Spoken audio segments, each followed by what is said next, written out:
Mr. Selvan Suryaprakasan, business owner, TCS, DigiFleet, Tata Consultancy Services. He will be speaking today about connected logistics, the road ahead in India. I would like to hand it over to Selvan sir to take it forward and initiate the discussion. Thank you, sir. Thank you, and good morning to everyone.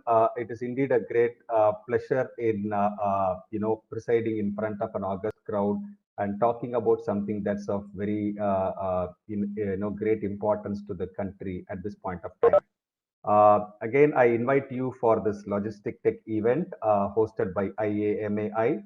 I am sure all of you would have had a great day one talking about the role of emerging technologies in transforming logistics and the future of work and sustainable logistics.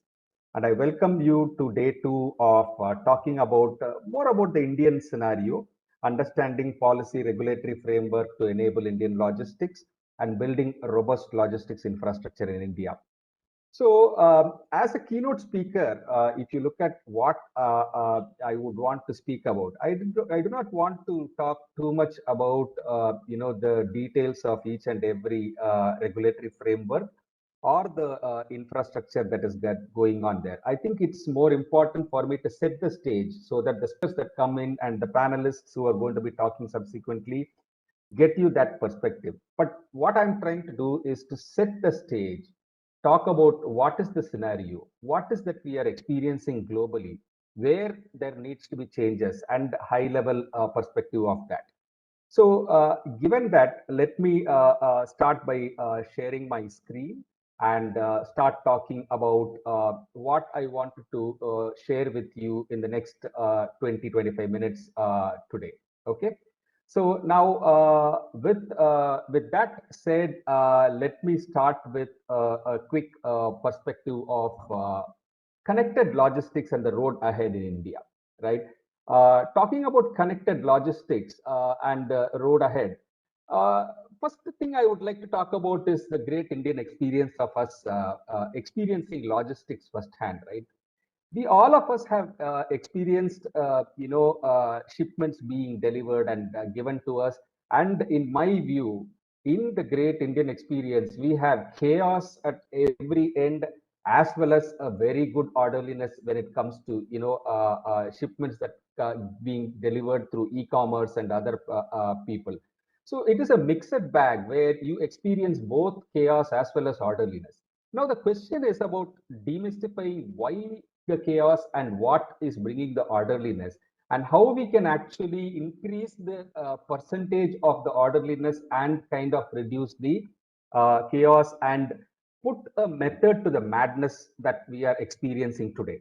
I am sure this is a very engaging journey for a lot of my colleagues and compatriots who are running logistics operations across in India. And let me quickly get into what we see as an Indian market.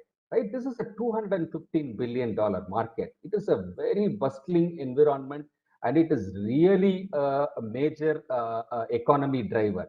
And with this kind of a market, how is it that we are performing? We are having 14% of logistics cost as GDP, wherein developed countries have almost 9%. That means there is a lot of money today we are spending in the logistics, and that is an opportunity, right, that we can improve. Now, even more, we are talking about 85% of unorganized segment. So when we talk about unorganized segment, we are talking about carriers that are fairly small in size, right? So when they are fairly small in size, their ability to adopt certain technologies, their ability to kind of integrate into a harmonized ecosystem is becoming difficult, and their ability to adopt newer technologies also is becoming difficult, and that is actually hurting the overall process. While Indian market looks at a lot of manpower labor, which comes quite easy to us, the efficiency is definitely something that can be improved, and this reflects in our logistics performance index, where we are at the 44th rank globally. Now, while 215 billion industry is a huge potential, I believe the logistics cost that can be significantly reduced. The percentage of unorganized segment that can be brought into the organized model, and the improvement that we can bring into this 44th rank today is what we should all be looking forward to.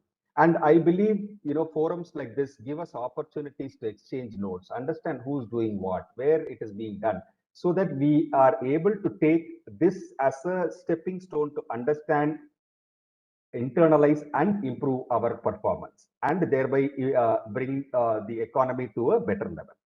Now, going forward, while all of these things are seen in the Indian industry, what are all the specific challenges? I think some of them that we have seen, but there are other things as well. We are faced with a complex regulatory environment, both in terms of a governmental as well as the demographic-based regulatory environments that we are facing, right? And then we talk about a fragmented and unorganized segment. I think that's something that we spoke about in the previous point itself. This is another major challenge that everybody is facing, because a supply chain does not go on a unified mode. Okay, it goes through multiple modes, and each and every mode, unless otherwise it gives the same experience, you will have challenges in giving a seamless experience to the end customer. So fragmented is one problem. And then we are talking about high indirect costs. There are reports that say 40% high, indirect costs that is happening largely due to wastage, pilferage, delays, broken goods. This is an amazing amount of money that is being spent there. And it is imperative for us to understand the impact of this high indirect cost and see how we can bring that into a more organized fashion and reduce that. Now, then it comes down to the low technology adoption. In a way, technology adoption can address a lot of these things that have been said already. Now, these are some of the frequently spoken of challenges that we are facing in the Indian logistics space. Now, while this is what is being spoken about in India, what is happening in the rest of the world, and what is the trends that is there elsewhere? So, if we okay, before we go to that, I think the most important thing, like what I have told, the key area to reform is a synergistic logistics with human brilliance. I think the most important aspect of Indian logistics is you cannot keep the human away from the whole process. It is important that whatever synergy that we are bringing should ensure that the individual, the human that is operating at the last mile, is kept in mind when we are facilitating a solution. Now, going from here to what we are seeing in the global scenario, we see that 72% of supply chain organizations, Gartner says that 72% of supply chain organizations view technology as a competitive advantage, and only 47% manage supply chain management technology horizontally and holistically across the functional domains. This is a very, very critical piece of information. While everybody understands this is a competitive advantage, the ability to deploy is still a long way to go. Now, what are all the trends that are being looked at when we talk about future? And again, what Gartner says here is in terms of visibility, right? 50% of product-centric enterprises will adopt real-time visibility platforms by 2023. It's a very important aspect, because only when you see, you can actually react. So the first thing is about visibility. Next thing, they're talking about control tower, right? While all of that is happening, less than 5% of control tower deployments will adopt end-to-end due to mindset and cultural obstacles through 2023. This is again a challenge that's being put forth based upon the experiences and what they have seen from various interviews. Now, coming to the other aspect of what we do with the visibility, right? Once you have visibility, that means you have data. The power of data can be contextualized only when you look at long-term data, patterns, trends, and the artificial intelligence analytics that provide you the intelligence to take improvement and corrective actions.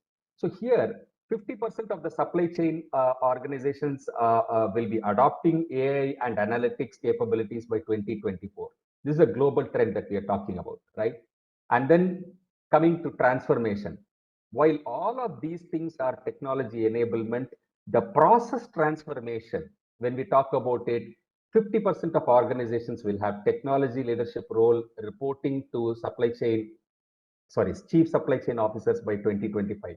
This is a very, very important transformation. So today, while manufacturing had its highlights, IT had its highlights, there is a role now that is being created as chief supply chain officers, and 50% of organizations are likely to have technology leadership role reporting to chief supply chain officers by 2025. This means they will be driving the need for technology, and that will be adopted in the whole industry. And we are also seeing the need for robotic goods to person systems demand that is likely to quadruple by 2023. So these are some of the emerging scenarios that we will be seeing in the next few years globally. And with all of that, the key things, functionalities or the features or the technology that will be impacting the industry will be hyper automation, digital twin of the supply chain, continuous intelligence with governance and technology, powered by edge analytics, artificial intelligence, and well connected through 5G networks, and eventually provide you an immersive experience, whether it is AR or VR. Now, these are all technologies that were earlier on the information technology. Only at high tech it was used. Then it was in manufacturing, providing live feed. Now, the supply chain, the assets on the move is slowly being to be enabled through sensorization, continuous information, decision on the edge, as well as in real time. With all of these things happening, I think this is a great ecosystem to be in, and all of us should be looking at leveraging this and transforming. Now, coming back from the global scenario to where we are in India, with reference to this, if you look at what India as a country and the government is doing, we need to look at it a little bit, right? Now, coming to that, if you look at the draft national policy related logistics action plan that government of India has published, we are seeing a vision. That's interesting. You know, the government has a vision, and they say that to develop an integrated, cost-effective, reliable, sustainable, and digitally enabled logistics ecosystem in the country for accelerated inclusive economic growth. The government has recognized this, and they have stated a vision. And with reference to that vision, they have set a 5-year goal. And this 5-year goal is very, very interestingly attacking some of the key aspects that we spoke of in the first slide, right? Improving logistics performance index of to 2530, right? From the current position where we are in 44, how do we come to 25 to 30, right? This is a very interesting goal. And how to reduce logistics cost by 5% of GDP. Today it is 14% of GDP. How can you reduce that cost? Either the GDP is growing or you reduce the cost. Eventually, you need to achieve this goal. This is a very interesting aspect and an encouraging sign to enable a lot of these things from a government perspective itself. And if you look at it interestingly, there are very good steps that are being taken to the next to enable this whole thing as well. And those steps being integrated logistics services for faster, cheaper, safer logistics services, efficient multimodal transport infrastructure with a shift from road alone to rail and water. There has been focus on meeting logistics need or core sectors of economy by thereby to drive efficiency and reliability. And we're talking about logistics for international competitiveness by connecting local to global, and logistics for emergencies and disasters by building resilience. So these are very interesting and well thought out, policies that has been crafted out. And really, I think that's an appreciative first steps that has been taken. And in line with the whole vision and the plan, there is a logistics infrastructure assessment carried out, national logistics policy, which we already spoke about, a master plan is being laid out, and a logistics law is being established.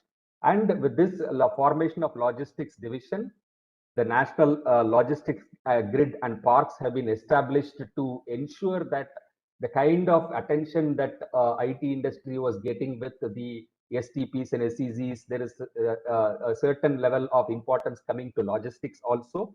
And then we are talking about the master plan and eventually what will be provided as the law.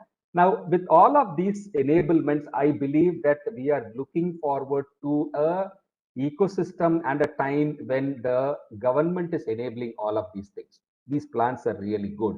Now, how do we make it reality? It is also our responsibility to make the whole thing into reality. And to make that reality, there is a very nice visual that I saw from Deloitte, and they are talking about integrated infrastructure platform, integrated digital platform, integrated end-to-end platform, and a services platform. I think the whole messaging is about getting end-to-end integration across the technology as well as the process. Both the process should be end-to-end integrated as well as the technology has to be end-to-end integrated. Otherwise, you are not going to get the complete benefit. This is a very, very important observation. And I want all of you to hold this thought, because I think this is very, very important to have this whole ecosystem visualized and realized in the wholesomeness, right? So if we are going to do this whole thing, what are all the various aspects to do that, right? Inventory management, right from inventory management to transport management, and coming in terms of procurement management, when to buy, where to buy, and then talking about warehouse and yard management. How do we leverage the best of the options that is available? Safety management and telematics management. While all of these things are individual parts of a large process, unless otherwise you can have telematics management independently, you can have safety management independently, transport management as a separate thread, inventory management as a separate thread. Unless otherwise, all of these things are integrated, and we see through this as an integrated solution with a connected logistics ecosystem on a common platform, whether you have a middleware to bring all of these things together, or whether you have an end-to-end technology ecosystem laid out to address all of these things. It all depends upon your current scenario, right? When you are when you're on a green way path, you can actually do a complete planning and lay out the whole technology right from the beginning. But you are in a, if you are already in a brown field where some of these things are already existing, you may want to have a middleware that is bringing all of these things to address this whole ecosystem. And when you bring all of these things together and realize a connected logistics ecosystem, you get a single source of truth. And when you get a single source of truth, you know what kind of decisions need to be taken in an integrated fashion, because every single action at one of these pillars will have an impact, a bearing impact on the other pillars. So when you have an integrated connected logistics that is laid out, single source of truth, single place of decision making, and any decision that is being taken will be seamlessly flowing to all pillars that you are looking for. This is a very critical and important element to be looked at and provisioned to the make sure that you bring the efficiencies. Now, in line with that, what is it that people like our companies have done? I have a few examples laid out here. And after I explain a few of these examples, I will let a few minutes for taking a couple of questions.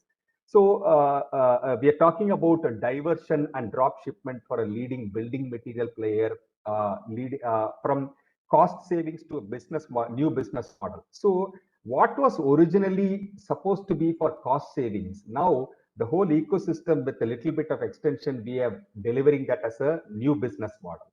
A digital twin for sorting center for leading logistics firm, to 18% reduction in trucks, 23% improvement in fill rate, and 12% reduction in logistics execution cost.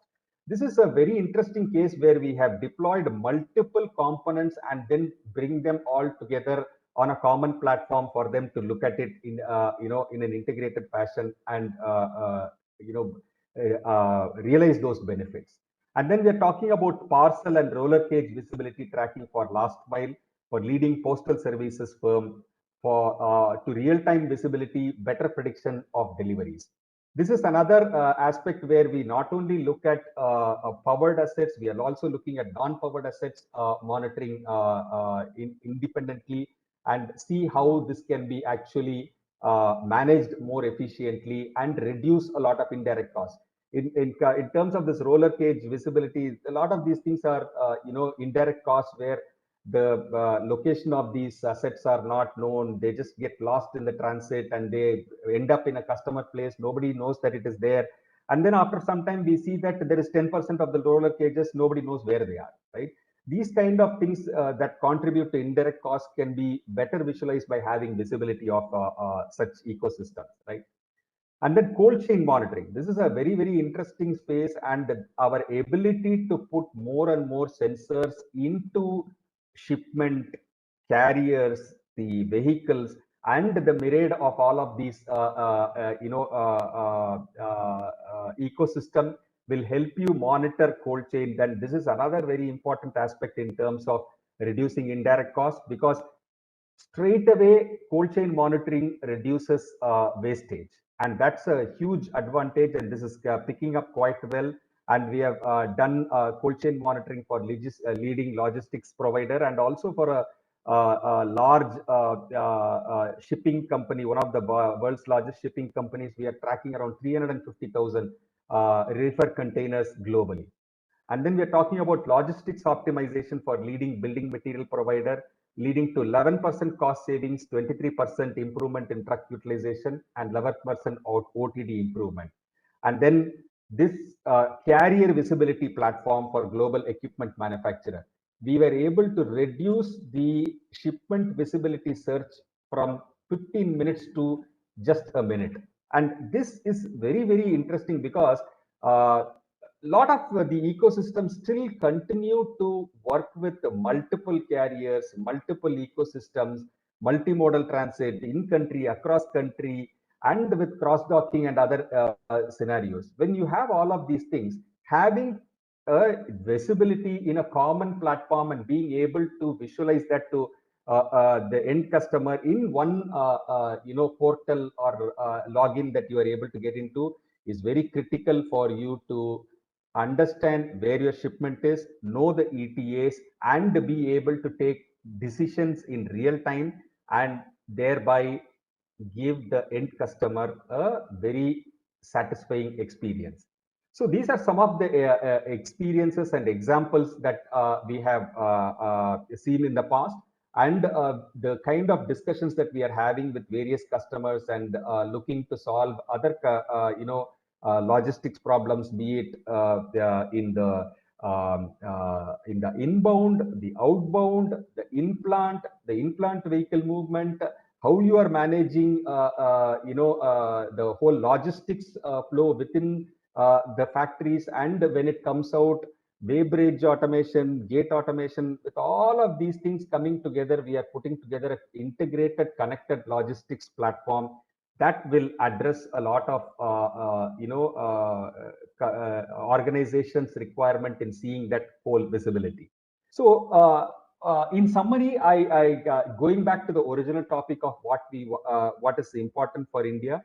I think today the fragmented, unorganized, and low technology adoption rates, these are some of the things that we should look at and slowly start improving. And I think the most important aspect, like I said earlier, you need to understand the human aspect of the whole ecosystem. One thing that I keep talking to a lot of my colleagues and in various forums is some of the industries like this, logistics, truckers, agriculture, and so on and so forth, these industries, the human at the end of the mile trying to deliver solutions, their dignity and their pride needs to be improved. And I was really impressed with some organizations we had which have looked at that as a priority and ensured that their lives are seen in better light to improve the whole ecosystem is very critical. I would place a simple request to see if these jobs can be slowly made into blue collar jobs with some amount of technology given into their hands. And when you make them handle technology along with operating their equipment, the jobs become more respectable, and it will actually ensure that the overall efficiency and the outputs will improve and the technology adoption will improve. With that, I would like to wrap up my session, and we would like to have discussions on some questions that have been already asked for.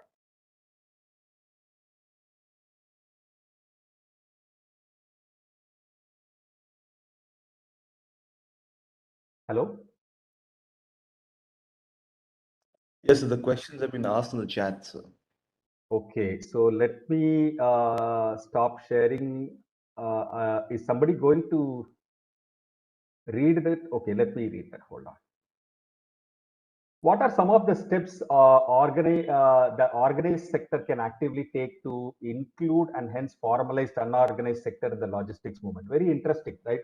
I think I did touch upon a little bit of it towards the end. I think giving technology in a very simplified format to the unorganized sector and enabling that will be very critical. And one of the key enablers is very apt for this forum, the Internet and Mobile Association of India, because I think providing smartphones along with internet coverage can actually enable that. Today, I think the adoption of smartphones is very good in the various sectors, but if you look at these kind of unorganized sectors, people still, though they have mobile connectivity, they still prefer to have the legacy phones, and that kind of is not giving the full ability to leverage technology.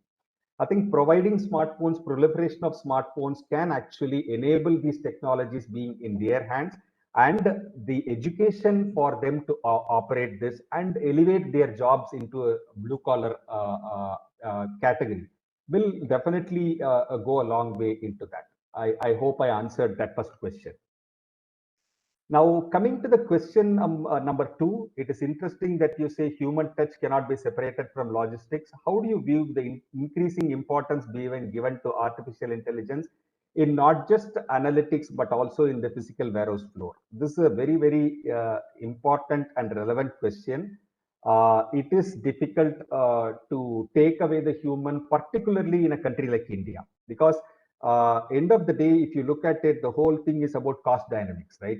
In India, even if you look at various technologies from a cost dynamics perspective, there are certain things that is better off done by a human, because despite all artificial intelligence, the human mind is still there and is able to do all of that. Having said that, artificial intelligence does have its space, because when we talk about huge volumes of data, understanding patterns, recognizing them, and enabling decision models based upon past data is beyond a human mind. So when you're talking about huge data crunching and using the data to solve that, I think there artificial intelligence will be playing a lot of role.